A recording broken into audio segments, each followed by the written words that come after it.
ओम श्री गुरुदेवाय नमः। आज्ञा मोर प्रिय समस्त सुधीवृंद अच्युत दिन बसी निराकार को पचार आज्ञा ध्यानस्थ होगी प्रभु मत महाब्रह्मर निरूपण कौन कहतु। अच्युत विषय तो समस्ते लिखुं आज्ञा समस्ते कहते किंतु तांकर जो भावार्थ थिला सी कहते मु दिन अच्युत विषय आलोचना करवा आज्ञा आलोचना तो कर आसुची करवा से कौन कहते आज्ञा जे से ब्रह्म सकल घटरे विजय त्रिगुण रूपरे तीन टा गुण ब्रह्म सब बेले समस्त घटरे अच्छी से आउ कौन कहते पुणी निर्गुण रूप धरी त्रिगुण रजु को उठारी से तीन टा गुण आज्ञा कौन गोटे हूँ आज्ञा सतगुण गोटे हूँ रजगुण गोटे हूँ तमगुण ये तीन गुण सी विष्णु स्वयं सृष्टि तैयारी करचंती सृष्टि सर्जना करचंती तार पालन करचंती संहार भी सेवा करचंती तेणु सतगुण रहते ब्रह्मा रजगुण रहते विष्णु तमगुण रहते शिव ये जो त्रिगुण रजु हस्ते धरी मर्त्य नरलोक नतांती नरहरि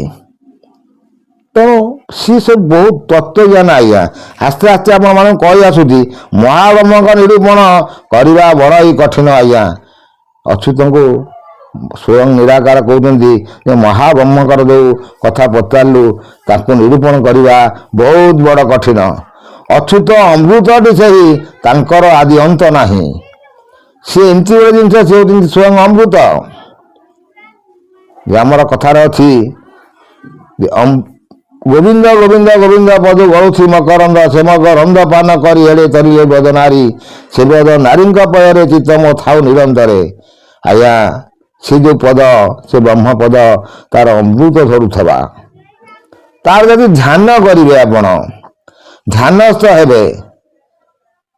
ये सब आज्ञा बहुत तथ्य ज्ञान आउ से कहते कौन आज्ञा जे जे अगम्य महाब्रह्म तू पुणी पुछु तार ब्रह्म ये देवता मानकर अगम्य जो ब्रह्म तू पुणी से मत पचारुछु हौ ताल शुण से विषय सब कहते आज्ञा से शून्य ब्रह्म कले दया तोठार तुटी जीव माया जदि से शून्य ब्रह्म दया करेंगे जहाँ पर दया करेंगे तार माया तुटी जीव से माया को काटिदेव माया ता देह प्रवेश कर कारण ये आज्ञा गोटे पिला जो जन्म हो भूपृष्ठ तार पाद लगुच ताकू माया माड़ी बसुची माँ गर्भ थिला बेले से ब्रह्म को चिंता करुच्ची माँ गर्भ थिला बेले ब्रह्म सहित कथबार्ता करुच्ची आसुची ताकू आउ चिंता करूनी से ब्रह्म को कौटू आसला केमिति आसला किए कला कौन कला से विषय चिंता करूनी से ता माया पटल चलला धरा बक्षेपा ये विषय तो बहुत आज्ञा कही ये हूँ मायापुर मायापुर न मर्त्यपुर मर्त्यपुर को कहे मायापुर आ ये हूँ मृत्युपुर जहा जन्म ताहा ही मरण निश्चित से गोटे चक्र आकार सब बुलूची बहुत तथ्य बुझाई यदि मोर ये चैनल माध्यम को आसवे बहुत ज्ञान पाइबे आउ से कौन कहते आज्ञा तम आज्ञा शुष्क तरु पलरी दुब हुए दारू गोटे शुष्क तरु जहाँ आम कहती सी भी दया हेले सी पल भी उठब दुब घास भी महादारू भली हो यदि से ब्रह्मंकर दया हम आहरी भी सुंदर सुंदर से कथा कहते बुध यौवन अंग हेब पाचिला बाल कमल जदि से ब्रह्मंकर दया हुए अष्टांग योगी मान जिते बसिक जोग साधन कर ब्रह्म दर्शन करना आज्ञा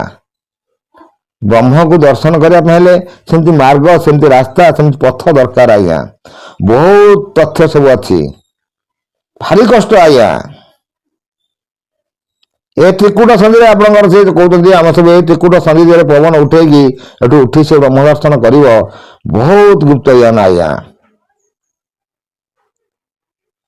अवश्य सब बहुत लोग अच्छा साधुंट कष्ट साधु संत बहुत करुँच ना गोटे पाद जब धर्म न पृथ्वी चलनी धर्म निहाती दरकार आ पूरा पाप हो गले चारि पाद यदि पाप घटे पृथ्वी प्रलय हो तेणु सब बहुत तथ्य ଆପଣମାନଙ୍କୁ ପୁଣି ନେକ୍ସଟ ଏପିସୋଡ଼ରେ କିଛି କହିବା ଜ୍ଞାନବାଣୀ ଯଦି ଆପଣମାନେ ଆସନ୍ତି ମୋର ଏଇ ଚ୍ୟାନେଲ ମାଧ୍ୟମକୁ ଧୀରେ ଧୀରେ କିଛି କିଛି କଥା ଶୁଣନ୍ତୁ, ଯାହା ହୃଦୟରେ ପବିତ୍ରତା ଆସିବ, ଯାହା ଶୁଣିଲେ ଆପଣମାନେ ଭଲ ରାସ୍ତାକୁ ଚାଲି ଆସିବେ। ଏତେ ରହୁଛି ଆଜ୍ଞା, ବହୁତ ବହୁତ ଧନ୍ୟବାଦ।